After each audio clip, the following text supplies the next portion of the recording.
হরে কৃষ্ণ, রাধে রাধে। সুধী কৃষ্ণ ভক্ত, গৌর ভক্ত, হরিভক্ত, আমার মা সকল, বাবা সকল, আপনাদের প্রত্যেকের চরণে আমার সশ্রদ্ধ প্রণাম জানাই আমার উপস্থিত সাধুগুরু বৈষ্ণব মণ্ডলীর চরণে। অনলাইন উপস্থিত যত আমার দাদা মায়েরা, আত্মীয় স্বজন, ভক্ত শ্রোতা, সাধুজনা, গুণীজনা যারা রয়েছেন, আপনাদের প্রত্যেকের চরণে আমার সশ্রদ্ধ প্রণাম। অন্তরঙ্গস্থল থেকে অনেক অনেক ভালোবাসা, অভিনন্দন। বলুন আপনারা কেমন আছেন? আশা করি প্রাণ গোবিন্দ রাধারানীর কৃপায় সকলেই ভালো আছেন। আমিও আপনাদের অনেক অনেক আশীর্বাদ, ভালোবাসায় খুব ভালো আছি। তো বাবা, আজকে আপনাদের কাছে যে পালা প্রসঙ্গ আমি বর্ণন করব সেটি হচ্ছে রসতত্ত্ব। তো পঞ্চরস আর চারুচন্দ্রের কথা। তো আপনাদের কাছে আমি অনুরোধ করব, ভিডিওটা একদম স্কিপ না করে পুরো ভিডিওটা দেখতে থাকুন। আর যদি ভিডিও দেখে ভালো লাগে, অবশ্যই চ্যানেলে লাইক, শেয়ার, কমেন্ট করে চ্যানেলটি সাবস্ক্রাইব করে পাশে থাকবেন। তার আগে বলতে চাই, যেনারা আগে থেকে আমার চ্যানেল সাবস্ক্রাইব করে আমার ছোট্ট বড় ভিডিওগুলো দেখছেন, আপনাদের প্রত্যেকের চরণে আমার সশ্রদ্ধ প্রণাম, অন্তরঙ্গস্থল থেকে অনেক অনেক ভালোবাসা, অভিনন্দন। যেনারা আমার চ্যানেলে এসেছেন, এখনও পর্যন্ত চ্যানেল সাবস্ক্রাইব করেননি, আপনাদের কাছে অনুরোধ থাকছে বন্ধুগণ। তো যদি ভিডিও ভালো লাগে, দয়া করে চ্যানেলটি সাবস্ক্রাইব করে পাশে থাকবেন। এরকম ভিডিও অনেক পাবেন, প্রথমেই সকালবেলায় আপডেট পেয়ে যাবেন। তো চলুন আমরা ভিডিওতে প্রবেশ করি। ওম অখণ্ডমণ্ডলাকারং ব্যক্তং যেন চরাচরম তৎপদং দর্শিতং যেন তস্মৈ শ্রীগুরুবে নমঃ। ওম অজ্ঞানতিমিরান্ধস্য জ্ঞানঞ্জন শলাকয়া চক্ষুরুন্মিলিতং যেন তস্মৈ শ্রীগুরুবে নমঃ। গুরুকৃপাহি কেবলম, গুরুকৃপাহি কেবলম, গুরুকৃপাহি কেবলম। জয় শ্রীকৃষ্ণ, রাধে রাধে। তো বাবা, আমি অধম মানুষ, যদি ভিডিওর ভাষায়, ভাব ভাষায় কথা বলায় ভুল হয়ে যায়, আপনারা একটু ক্ষমার দৃষ্টিতে তাকিয়ে আমার পাশে থাকবেন। এভাবে হেল্প করুন যেন আমরা ধর্মটাকে আরও অগ্রসর করতে পারি সবাই মিলে, এইটুকু আপনাদের কাছে অনুরোধ। তো এই যে রসতত্ত্ব, এটা কি বলেছে? রসেরও তরঙ্গে রসিক ডুবে রয়, ওঠে না কো ভেসে সেই মহাশয়। যেজন এই যে রস তরঙ্গ বুঝেছে, জেনেছে, তারা রসিক। যদি এখানে কেউ পৌঁছে যায়, তাহলে কিন্তু আর ভেসে ওঠার চেষ্টা করে না। গীতাতে একটা কথা আমরা শ্রবণ করেছিলাম, যদি কেউ এই যে ভাবরসে ডুবে যায়, তো তাকে যদি উঠতে হয় আবার, তো জোর করে আবার নিমজ্জিত হতে বলেছে। যদি তুমি উঠে আসো, ওঠার কোনো প্রয়োজন নেই। যে জ্ঞানচক্ষুটা একবার যদি খুলে যায়, সেখান থেকে আবার অজ্ঞানের দিকে ঘুরে আসবো, তা কিন্তু নয়। এই রস যার মধ্যে যে প্রবাহিত হচ্ছে, তরঙ্গের উদয় হয়েছে, সে কিন্তু আর এই জগতে আসতে চায় না। তো রসিকই জানে এই রসের সন্ধান, অন্য মানুষ কিন্তু জানে না। তো যখন আপনার মধ্যে সমর্পণ ক্ষমতা আসবে, যে একটা জিনিসকে কন্ট্রোল করার ক্ষমতা আসবে, তখন কিন্তু তীব্র হবে আপনার কন্ট্রোল ক্ষমতা বা সমর্পণ ক্ষমতা। যখন তীব্র হবে, তখনই আপনার নিষ্ঠা ভাব কিন্তু উৎপন্ন হবে। তো এই অবস্থা যখন তৈরি হয়, সমর্পণ ভাব, তখনই আমাদের মধ্যে কিন্তু আকাশতত্ত্বের উদয় হয়। দেহের মধ্যে যে পঞ্চতত্ত্ব রয়েছে, তারই একটি উপাদান সেই আকাশতত্ত্ব। কি বলছে? ঊর্ধ্বলোকের যাত্রার জন্য যে তত্ত্ব আমাদের মধ্যে সবচেয়ে বেশি প্রয়োজন, সেটি হলো আকাশতত্ত্ব বা শূন্য তত্ত্ব। এখানে বলছে আকাশ অর্থ কি? আকাশ, মাথার উপরে আকাশ আছে। আর কি বলছে? আকাশ অর্থাৎ হচ্ছে আত্মা। বাইরে যে বিস্তৃত আকাশ দেখতে পাওয়া যায়, সেটি একটি পর্দার মতো দেখায়, তাই না? মনে হচ্ছে পৃথিবীর উপরে একটি ছাউনি বিস্তৃত পর্দা। তো এটি কি বলেছে? এটি একটি হচ্ছে আস্তরণ। কিসের? যে বায়ুর উপাদান, বায়ুর উপাদান দিয়ে, মানে বাতাসের যে এই যে জীবাণু, সব কিছু, যে অণু পরমাণু, সব কিছু নিয়ে একটা আস্তরণের সৃষ্টি, তাই না? তো কিন্তু এটা নয়, আকাশ মানে কিছু নয়, এটা হচ্ছে একটা আস্তরণও নয়, এটি হলো মহাশূন্য। এটি হচ্ছে মহাশূন্য, এটিই হচ্ছে আত্মা। এটা হচ্ছে বাহির জগতের আত্মা। তো বাতাসের ও ওজনের স্তরের সাথে সূর্যের আলোর সংঘর্ষে এলে এটাকে ব্লু কালার বা নীল কালারে দেখা যায়। তো আমরা সূর্যের আলোকে জেনেছি বেনি, অশুভ, কলা, এই যে 7টা রং, যে সব কথার একটা করে অর্থ আছে, আপনারা সায়েন্স পড়েছেন, আমি আর নতুন করে ভেঙে দিচ্ছি না। এই বেনি, অশুভ, কলা, যখন যেই সূর্যকিরণটা যাকে কন্ট্রোল করে, বাতাসের সঙ্গে যে এই যে ওজনের একটা সম্পর্ক, ঘর্ষণ তৈরি হয়, তখনই কিন্তু রঙের সৃষ্টি হয়। তাই নানা রকমের মেঘ, আকাশ আমরা দেখতে পাই। কিন্তু সেটা কিন্তু নয়, সেটা হচ্ছে একটি মহাশূন্য। আকাশ অনন্ত বা অসীম শূন্য, যার অন্ত নেই। সেটা যতই যাবেন সেটা একবার শূন্যতায় প্রকাশ পাবে, সেখানে কিছু নেই।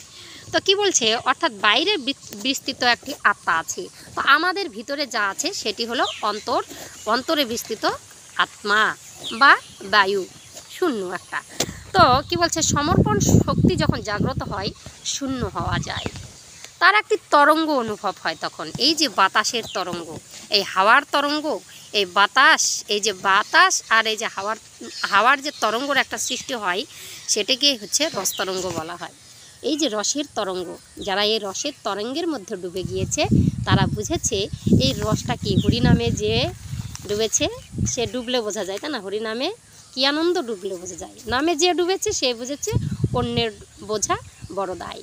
তো লালন সাইজির ওই গানটাতেও আমরা পেয়েছি কিন্তু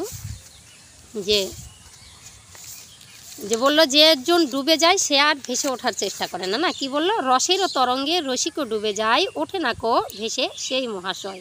যে রসিক আছে সে কিন্তু ডুবে যায়, সে কিন্তু কখনোই ওঠে না। তো এখানে বলছে চার চন্দ্র আর হচ্ছে পঞ্চরস, এটা কি কাজে লাগে? এটা হচ্ছে দেহ তত্ত্ব সাধনার চারিচন্দ্র ও পঞ্চরসের একটি বিশেষ ভূমিকা রয়েছে। এই যে আমাদের দেহ তত্ত্ব সাধনা, এটার মধ্যে এই পঞ্চ রস আর চার চন্দ্রের কিন্তু একটা বিশেষ ভূমিকা আছে।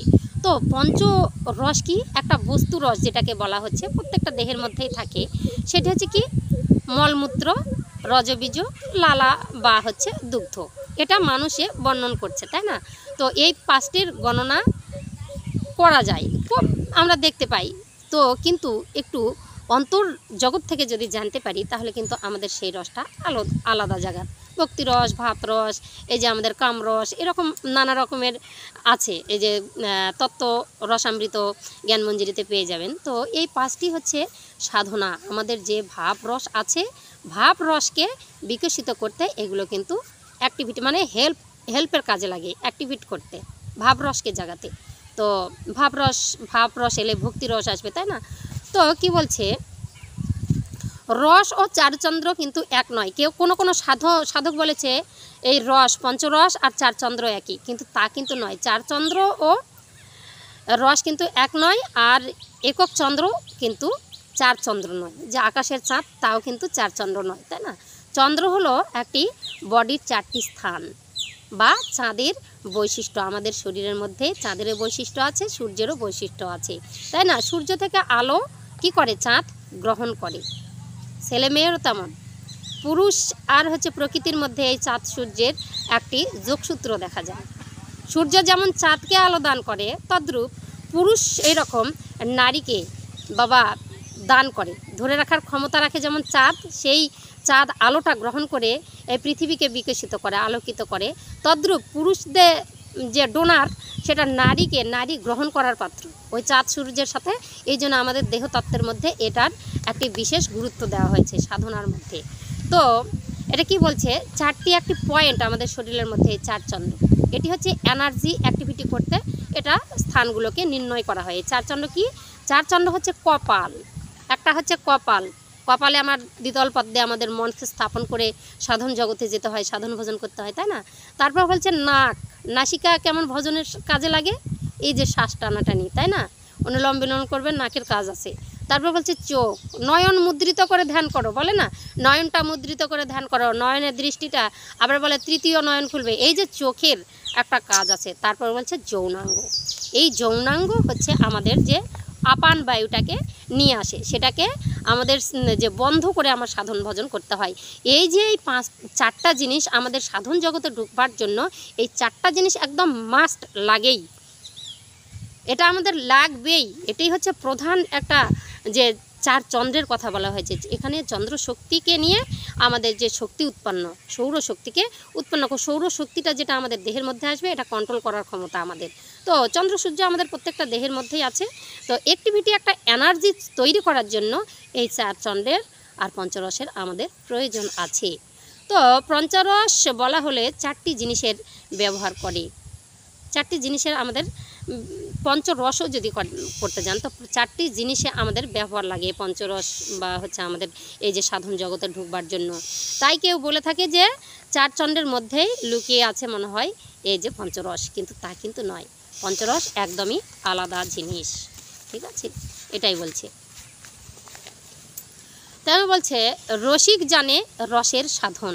তো রসিক বিনা লালন সাইজির এটা কিন্তু গান। রসিক যারা চতুর তারা আছে হাওয়ার ফাঁদ পেতে। তো হাওয়াকে ধরলে, হাওয়াকে ধরার যে ভাব, সেই রসের উপাদান আমাদের শরীরের মধ্যে যে আসবে সেটা একমাত্র রসিকই জানে। সাধনা ভজনার মধ্যে হাওয়াতে ফাঁদ পেতে থাকে। হাওয়াকে এই প্রাণবায়ু আপান বায়ুর যে ঘটনাটা জানবেন, এই যে কুম্ভক ক্রিয়াটা জানবেন, এটাকে ধরার ফাঁদটাই হচ্ছে হাওয়ার ফাঁদ।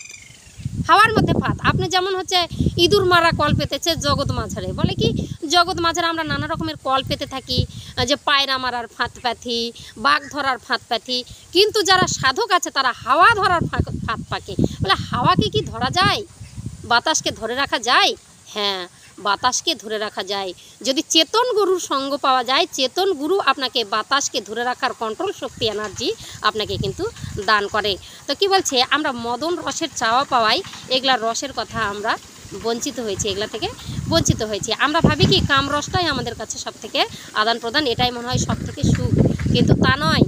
এখানে আমাদের আর একটা কথা বলেছে, পঞ্চরস বলতে যে আমাদের ভগবানকে লাভ করবার যে 5টা ভক্তি, সেটাকেও কিন্তু বর্ণনা দেওয়া হয়েছে। সেটা কি হচ্ছে, শান্ত, সখ্য, বাৎসল্য, মধুর ও দাস্য প্রেমের কথা বলা হয়েছে। এই প্রেমগুলো আমাদের প্রত্যেকটা জীবনের মধ্যে আছে ভগবানকে পাওয়ার জন্য। ভগবানের সঙ্গে কি কি ব্যবহার করলে এই 5টা জিনিসের মধ্যেই কিন্তু সেটা বর্ণিত আছে। এটাকেও বলেছে শান্ত ভাব, সখ্য ভাব, সেই হচ্ছে বাৎসল্য ভাব, মধুর ভাব, দাস্য ভাবে ভগবানকে ধরা যায়। সেটাও একটি ভক্তি রসের মধ্যে পড়ে। ভক্তি রস আমাদের ভাব রস, কাম রস, এগুলো নানান রকমের রসকে কিন্তু বলা হয়েছে। আমরা খালি যারা হচ্ছে এই যে সেক্স পিরিয়ডের মধ্যে থাকে, যারা একটু কামনার দিকে বেশি, তারা এরকম প্রশ্ন ধরে দেয়, প্রশ্ন ছুড়ে দেয় যে আপনি শুধু ওগুলো কথাই বলেন। ওরা ভাবে যে রসের কথা বলছি, মনে হয় যে কত মানে রস কথাটা শুনলেই মানে চমকে যায় যে কি আছে। নারীদেরকে নিয়ে ভাবনা চিন্তা বেশি করে তারা, নারী শরীরের প্রতি আকর্ষণ করে তারা। এই রসের কথা মনে হয় যে কত কি, এই দেহতত্ত্ব মানে যে রস মানে মনে হয় যে কামনা বাসনার কথা বলছে দিদি, কিন্তু তা নয়। প্রত্যেক ভাবের একটা রস আছে, যে রসের প্রকারে যে আমাদের ভাব সৃষ্টি হয়। তো রস হলো একটি রহস্যজনক ব্যাপার। তো ভাব রস আসলে আমাদের প্রেম আসে, আর প্রেম আসলে আমরা কামকে জয় করতে পারি। বুঝে গেল যে আমরা যে কামনাকে, আমরা কেউ কেউ বলে না যে কামকে আমরা কেমন করে প্রেমে সৃষ্টি করব। তো যখন আমাদের ভক্তিভাব হৃদয়ের মধ্যে প্রবেশ করবে, তখনই আমরা প্রেম ভাবটাকে সৃষ্টি করতে পারবো। এই প্রেম ভাবটা কিন্তু এমনি এমনি আসে না। তো ভাবও হলো এক প্রকার রস, আর সাধনা জগতে আসতে হলে আমাদের একটু ভাবের প্রয়োজন আছে। কেমন দেখলে মনে হবে যে সে কৃষ্ণপ্রেমী বা ভক্ত, কিন্তু ভিতরে তার কিন্তু কৃষ্ণপ্রেম নয়, কিন্তু তার ভাবটা, চোখে মুখে একটা ভাব, কথা বলার একটা ভাব, যে একটা সাধু সেজেছে কিন্তু সাধু নয়, তারও কিন্তু প্রয়োজন আছে। আমরা কিন্তু এই ভাগবত পুরাণে আমরা শ্রবণ করেছি, সেই ব্রহ্ম সরোবরে 2টি রাজহাঁস ছিল, দেখেছেন তো। চোরে আগে ধরতে গেল, তাদেরকে ধরা দিল না। চোর বৈষ্ণব সেজে যখন গেল, তখন তারা ধরতে দিল। কালিয়ানাগের পাঠে আপনারা যাবেন তো আপনারা এটা দেখতে পাবেন, এটা আপনারা শুনতে শ্রবণ করতে পারবেন, বা আপনারা পাঠ করলে আপনারা বুঝতে পারবেন। তো হচ্ছে ভাবও কিন্তু প্রেমের একটা ভাব হলেই কিন্তু প্রেম ভক্তির উদয় হয়। একটু সাজগোজের মধ্যেও, একটু কাপড় চোপড় ইলাক পোশাকের মধ্যেও এই যে আমাদের ভক্তি রসটা ডুবে আছে। সেই মনে করেন যে যেখানে যে জিনিসটা মানানসই হয় সেটাই কিন্তু আমাদেরকে গ্রহণ করতে হয়। সেটা মনে করেন যে এই সাধু সঙ্গে যাব, যদি সোনা গয়না পরে যায়, গা ভরা অলঙ্কার, সেটা কিন্তু কেউ মান্যতা দেবে না। সাধু সঙ্গে গেলে আমাদের মালা তিলক ঝোলা ধারণ করেই যেতে হবে। একটা হাতের মধ্যে জুড়ি বা খঞ্জুরি এগুলো নিয়ে গেলে আমাদের একটু মানাবে। কিন্তু সাধু সঙ্গে যদি যান, আপনি যদি সোনার প্রাইজ হাতে করে নিয়ে যান, আপনাকে কেউ গণ্যতা দিবে। কিন্তু বিয়ে বাড়ি যদি আবার সাধু সেজে যান, তাহলে আপনাকে তিরস্কার করবে। সাধু হয়েছে, এখানে মাছ মাংস ভক্ষণ হচ্ছে, এখানে সবাই চলে এসেছে। এই যে ভিতরের চেতনা ভাব যখন এসে যায়, নিজের যখন আত্মসমর্পণের একটা কন্ট্রোল ভাব আপনার মধ্যে আসে, সেটা গুরু আশ্রয় নিয়ে যখন আপনার শুরু করবেন, তখন এই রসটা আপনার মধ্যে তরঙ্গের সৃষ্টি হয়, ভাব তরঙ্গের সৃষ্টি হয়। এটাই ভক্তি রসের সন্ধান দেয়। আর এখানে যত আমরা সমর্পণে যাব, ততই আমাদের এই শূন্যতা দেহের মধ্যে আসবে, যে শূন্যতা আমাদের পরমাত্মার কাজে লাগবে, যেখানে আমাদের পরম ধামে পৌঁছে যেতে পারে। আপনিও শূন্য হতে পারেন ধ্যান জ্ঞানের তপস্যার মধ্যে যদি থাকেন, আপনিও শূন্য হতে পারেন। প্রত্যেকটা জীবের মাঝে এই জিনিসগুলো কন্ট্রোল ক্ষমতা আছে, কিন্তু আমরা এই কামনার বশীভূত হয়ে এগুলোকে আমরা ত্যাগ করেছি, এগুলো আমাদের কাছ থেকে বিলুপ্ত হয়ে যাচ্ছে। আমরা ইচ্ছা করলেই সেগুলোকে কন্ট্রোল করে নিয়ে আসতে পারি। এই রসগুলোতে আগে ডুবেন। যদি সাধন জগতের মধ্যে, সাধন ভজন রসের মধ্যে ডুবে যেতে পারেন, তাহলে এই জগৎ তার ভালো লাগবে না, এগুলো কিছুই ভালো লাগবে না। মনে হবে যে কোথায় গেলে একটু কৃষ্ণ কথা শুনতে পাবো, কোথায় গেলে একটু দেহতত্ত্ব। এই যে একটা হচ্ছে এই ভজন সাধনের দুটো পথ আছে। প্রথমে দীক্ষা নিয়ে একটা হচ্ছে কেউ গুরুর আশ্রয় নেয়, হ্যাঁ, গুরুর আশ্রয় নিয়ে কেউ কি কৃষ্ণ সাধনা, কৃষ্ণ ভজন, রাধা গোবিন্দর পুজো পাঠ ইত্যাদি ইত্যাদি করে, গীতা ভাগবত নিয়ে কেউ করে। আর যারা আবার সাধন ভজনের পথে চলে যায়, তারা কিন্তু দেহ নিয়ে ভাবনা শুরু করে দেয়। এই যে দুই রকমের একটা ভাবনা চিন্তা, দুটোর মধ্যেই কিন্তু ভক্তিরসের আনাগোনা চলে। দুটার মধ্যেই কিন্তু আমাদের ভগবত ধাম পৌঁছে যাওয়ার জন্য কিন্তু আমাদের সেই হচ্ছে রাস্তা তৈরি হয়। সেগুলো আমাদেরকে জানতে হবে। এটাকে বলছে এই যে রস বা চারচন্দ্রের কথা। এই যে চারটা আমাদের কপালের কাজ আছে, আমাদের নয়নের কাজ আছে, আমার নাসিকার কাজ আছে, আমার যৌনাঙ্গের কাজ আছে। বলে কি যে হচ্ছে আমাদের যে মূলাধার চক্র আছে, যে তোমার হচ্ছে গুহ্যদ্বার লিঙ্গদ্বারের মাঝখানের অংশটাকে চেপে ধরে সাধকরা সাধনায় যায়। তো প্রয়োজন তো আছে। এই যে আমাদের যে চারচন্দ্র, এই যে চারচন্দ্র কপাল, তারপর হচ্ছে তোমার চোখ, নাক আর যৌনাঙ্গ, এগুলো নিয়েই কিন্তু আমাদের সাধনা ভজনা, অন্য জায়গায় নয়। এটা বলতে গেলে লোকে নানানটা টিটকারি মারে, তা কিন্তু নয়। এগুলো কিন্তু সাধকের দেশের কথা। সমর্পণ বা নতভাব এলে প্রেমের উদয় হয়, আর কামভাব দূরে পালায়। বলেছে দেহের কন্ট্রোল একটি সাধনা বা ভাব। তো জলে নেমে যদি আমরা সাঁতার না জানি, তাহলে আমাকে খাবি খেতে হয়। কিন্তু সব কিছুর কী করে আড়ালে অনন্ত উপভোগ করা বা শান্তিকে উপভোগ করাই হচ্ছে সাধনা। অন্তর্জগৎ ও বাহুর জগতের যে কানেকশন, সেটা নিজের মধ্যে ধারণ করাটাই হচ্ছে কন্ট্রোল বা ভক্তি বা সাধনার একটি পথ। জয় নিতাই, জয় গৌর। সন্ধ্যা লেগে আসছে, সবার কাছে আমি ক্ষমা প্রার্থী। যদি ভুল ত্রুটি হয় আপনারা একটু শিখিয়ে পড়ে নেবেন। আজকের ভিডিওটা আমি এখানেই রাখছি, পরের ভিডিও নিয়ে আবার আসবো। আপনাদের সঙ্গে দেখা হচ্ছে। হরে কৃষ্ণ।